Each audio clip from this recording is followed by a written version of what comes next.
Hello friends, இன்றைக்கி நம்ம இந்த வெயிலுக்கு இதமான ரொம்ப சத்தான வெந்தயக்களி தாங்க எப்படி செய்கிறதுன்னு பார்க்க போகிறோம்.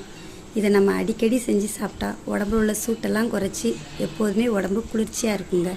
இந்த டேஸ்டியான வெந்தயக்களியை வாங்க எப்படி செய்கிறதுன்னு பார்க்கலாம். ஃபஸ்ட்டு வெந்தயக்களி செய்கிறதுக்கு ஒரு பாத்திரத்தில் 1 கப் புழுங்கலரிசி சேர்த்துக்கோங்க. நார்மலாக நம்ம சாப்பாட்டுக்கு யூஸ் பண்ணுற அரிசி தாங்க. கூடவே 1/4 கப் வெந்தயம் சேர்த்துக்கோங்க. அது கூடவே 1/4 கப் உளுந்தும் சேர்த்துக்கோங்க. இப்போ இதில் நல்லா தண்ணி விட்டு ஒரு 2 நேரம் கழுவி எடுத்துக்கலாம்.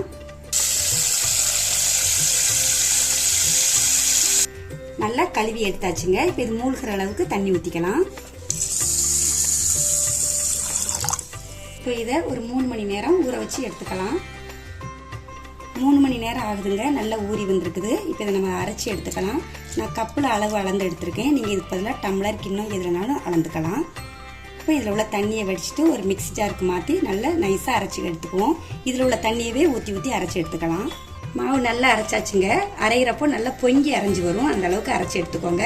அதிகமாக இருந்ததுன்னா 2 நேரமானாலும் போட்டு அரைச்சிக்கோங்க. இப்போ நம்ம அரைச்ச மாவை ஒரு பேனுக்கு மாற்றிக்கலாம்.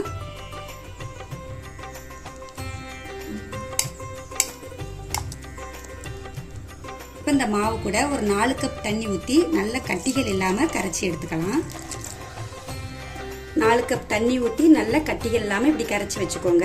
இப்போ ஸ்டவ் ஆன் பண்ணி மீடியம் ஃப்ளேம்லேயே வச்சு நல்லா கிளறி விட்டுக்கிட்டே வரலாம்.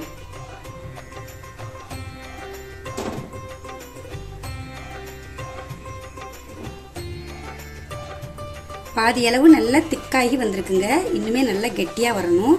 நம்ம அதுக்குள்ளே கருப்பட்டி பாகு காய்ச்சிக்கலாம். நான் ஒரு பாத்திரத்தில் 2 கப் கருப்பட்டி சேர்த்துருக்கேங்க. இது கூட ஒரு 1/4 கப் அளவுக்கு தண்ணி ஊற்றி பாகு காய்ச்சிக்கலாம். இதுக்கு பதம் எதுவுமே தேவையில்லை. கருப்பட்டி கரைஞ்சாலே போதும். நீங்கள் இதுக்கு பதிலாக நாட்டு சக்கரை, வெல்லம் எதுனாலும் சேர்த்துக்கலாம். பட் கருப்பட்டியில் செய்கிறப்போ இந்த களி அவ்வளோ டேஸ்ட்டாக இருக்குங்க. உடம்புக்குமே ரொம்ப நல்லது.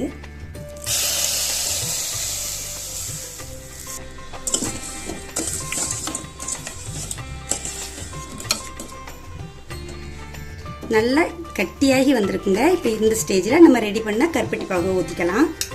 ஃபில்டர் பண்ணிட்டு சேர்த்துக்கோங்க. ஏன்னா அதில் தூசி எதுவும் இருக்கும்.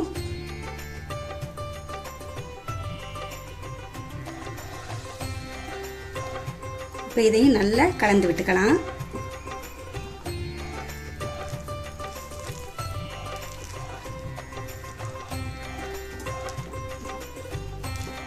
நல்லா மிக்ஸ் பண்ணியாச்சுங்க. இந்த டைமில் ஒரு 2 டேபிள் ஸ்பூன் நல்லெண்ணெய் சேர்த்துக்கலாம். இப்பவும் நல்லா இப்படியே கலந்து விட்டுக்கலாம். நல்ல பேனில் ஒட்டாமல் வரணுங்க. அந்த அளவுக்கு நீங்கள் ரெடி பண்ணிக்கோங்க. அல்வா பதத்துக்கு வரும்.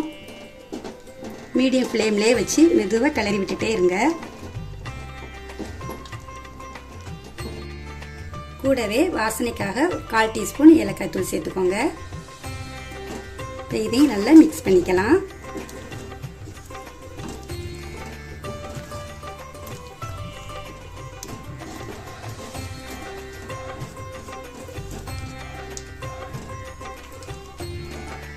இப்போ இதை ஒரு 2 நிமிஷத்துக்கு மட்டும் கிளறி விட்டுக்கலாங்க.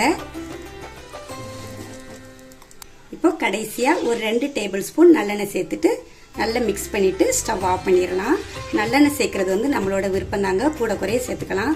நம்ம அதிகமாக சேர்த்தாலுமே டேஸ்ட் அவ்வளோ அருமையாக இருக்குங்க. இப்போ ஸ்டவ் ஆஃப் பண்ணிடலாம்.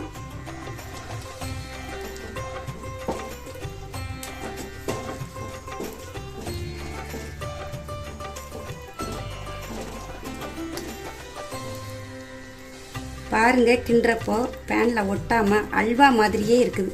டேஸ்ட்டு சொல்லவே வேண்டாங்க. அவ்வளோ அருமையாக இருக்கும். வீடே வெந்தயக்களி மனம் அவ்வளோ அருமையாக இருக்குங்க. இது எப்பண்டா சூடு ஆறும் சாப்பிடணும் அந்த அளவுக்கு ஆசையாக இருக்குது. இப்போ இதை ஸ்டவ்லேருந்து வெளியில் எடுத்துடலாங்க.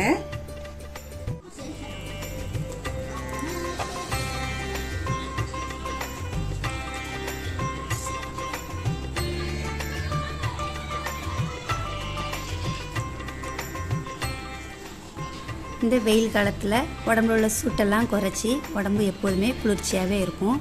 இந்த டைமில் நீங்கள் அடிக்கடி செஞ்சு சாப்பிட்டா ரொம்பவே உடம்புக்கு நல்லதுங்க. டேஸ்ட்டும் அந்த அளவுக்கு அட்டகாசமாக இருக்கும்.